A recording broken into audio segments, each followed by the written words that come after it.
Hello. In this video, I read out the Japanese folktales in English. I would be happy if you could press the channel subscription and thumbs up now. Let's begin. Two young gentlemen, dressed as British soldiers, carrying shiny guns and two polar bear-like dogs, were walking through the leaves of a deep mountain area, saying things like this. These mountains are really weird. There's not a single bird or animal here. I don't care what it is, I just want to try it out quickly. It would be so satisfying to fire a couple of shots at a deer's yellow flank. It would spin around and then collapse. They were quite deep in the mountains. The expert gunner who was guiding them seemed a little confused and ran off somewhere. And because the mountain was so immense, the two polar bear-like dogs became dizzy, barked for a while, then foamed at the mouth and died. My loss is 2,400 yen, said one gentleman, lifting the dog's eyelids. My loss is 2,800 yen, said the other, tilting his head in frustration. The first gentleman, looking a little pale, said as he stared at the other gentleman's face, I think I should go back now.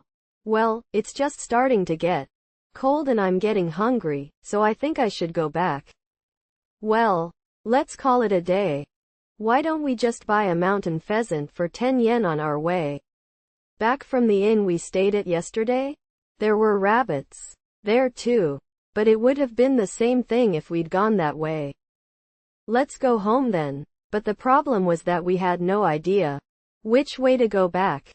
The wind blew, the grass rustled, the leaves rustled, and the trees rustled. I'm really hungry. My side has been hurting for a while now. Me too. I don't really want to walk anymore. I don't really want to walk. Oh, this is a problem. I want to eat something. I want to eat, the two gentlemen said, this amidst the rustling pampas grass. At that moment, they looked behind them and saw a fine Western-style house. And at the entrance there was a sign that said Restaurant Wildcat House. You're perfect. This place is quite open. Let's go in. Oh, it's strange to find a place like this. But you can probably get something to eat. Of course you can. It says so on the sign. Let's go in. I'm so hungry I could collapse. The two stood at the entrance. The entrance was made of white Seto bricks and was very fine. Then a glass door stood, and there was a sign written in gold letters saying, everyone, please come in. You are welcome. The two of them were very happy and said, how is this? The world is a good place after all. We've had a hard day today, but now there's a good thing happening.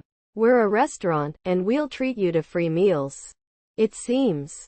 So, that's what they mean when they say, you are welcome. The two of them pushed the door and went inside. There was a hallway right there. On the back of the glass door, it was written in gold letters, saying, you are welcome, especially if you're fat or young. The two of them were very happy to hear that they were welcome. Hey, we're the ones who are welcome. We're both. As they walked further down the hallway, they came upon a door painted light blue. This is a strange house. I wonder why there are so many doors. This is Russian style. Everything is like this in cold places and in the mountains. Then, as the two tried to open the door, there was this written in yellow letters on it. Please be aware that we are a restaurant that receives many orders. We are quite popular in these mountains. That's right. Just look, even the big restaurants in Tokyo don't have many on the main streets. As the two said this, they opened the door. Then, on the back, there was a sign saying, we are receiving a lot of orders, so please refrain from each one. What does this mean? One gentleman frowned. Yes, this must mean that they are sorry for the many orders and it is taking so long to prepare. I see.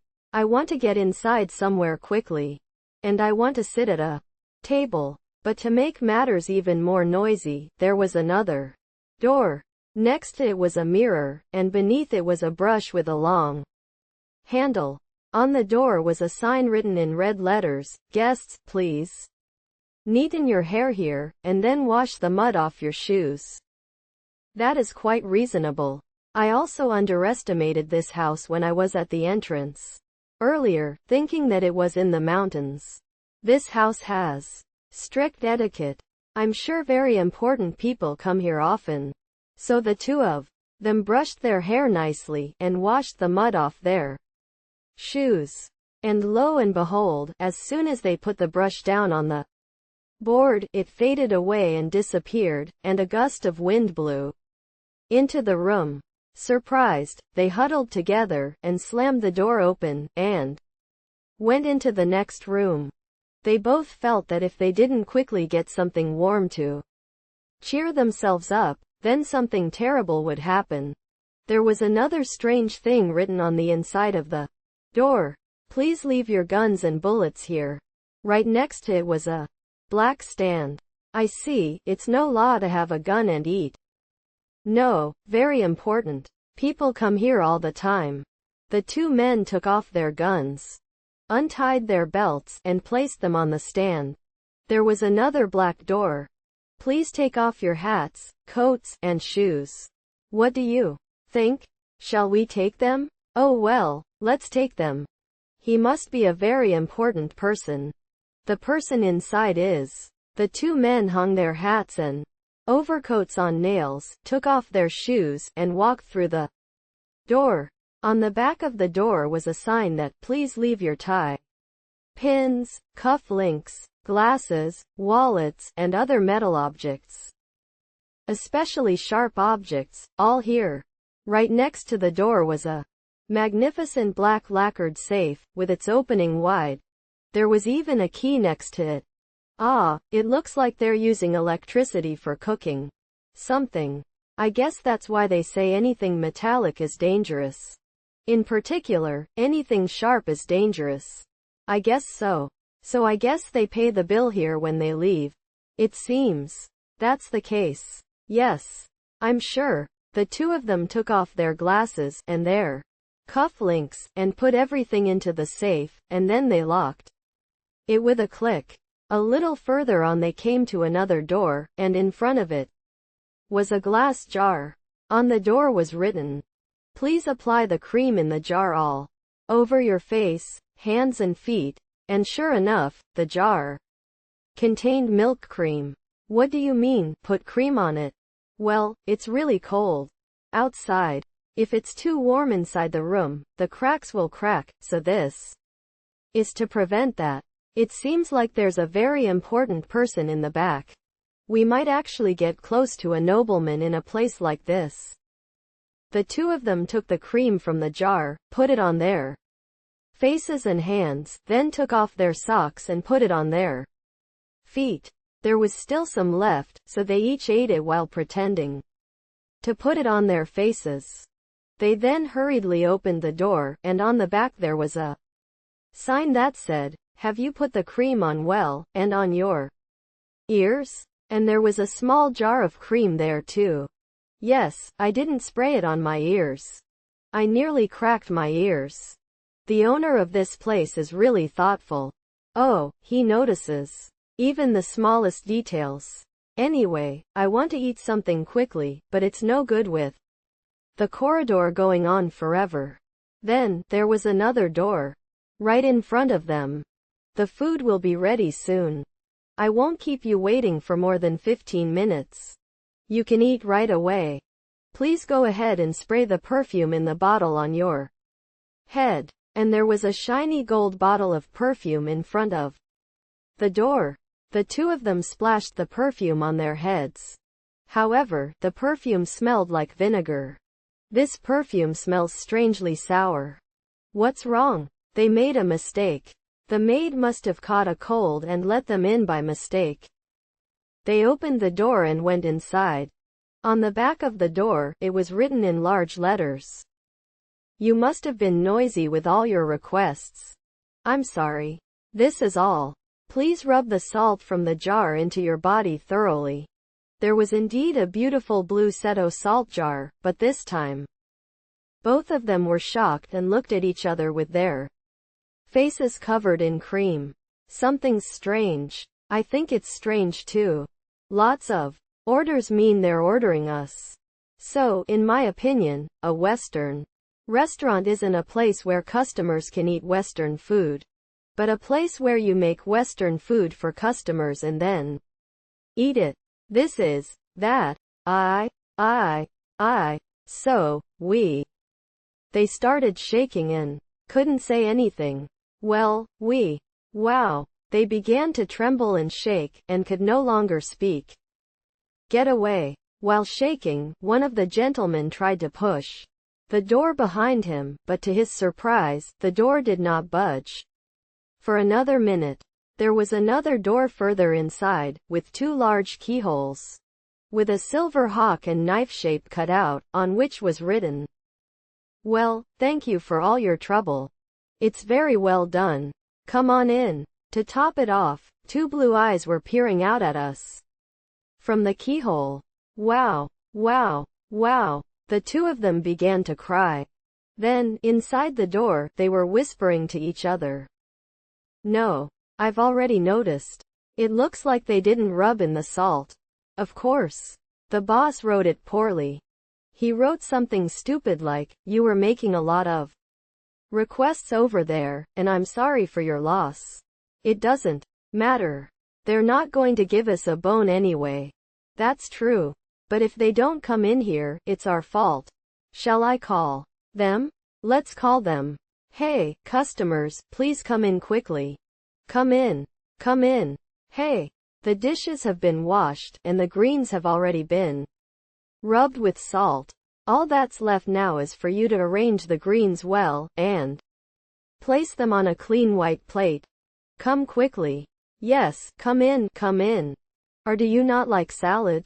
In that case, I'll light a fire and fry it for you. Anyway, come in quickly. The 2 were so heartbroken that their faces looked like crumpled pieces of paper, and they looked at each other, trembling and crying silently. Inside, they were laughing and shouting again. Come in.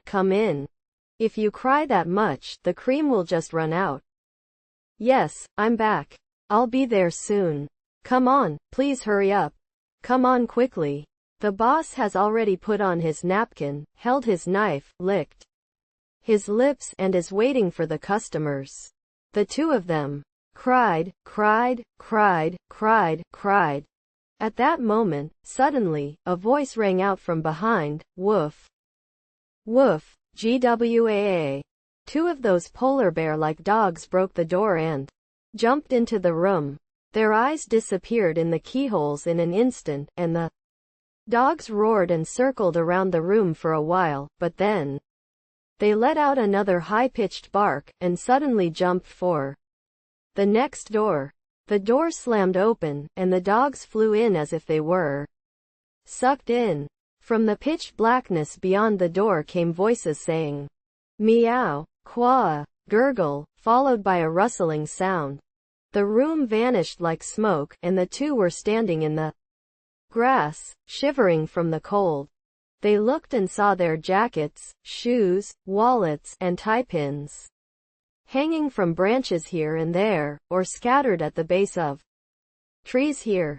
A sudden wind blew, rustling the grass, rustling the leaves, and making a thud in the trees. The dog came back growling. Then, from behind, they heard a cry of, "Master!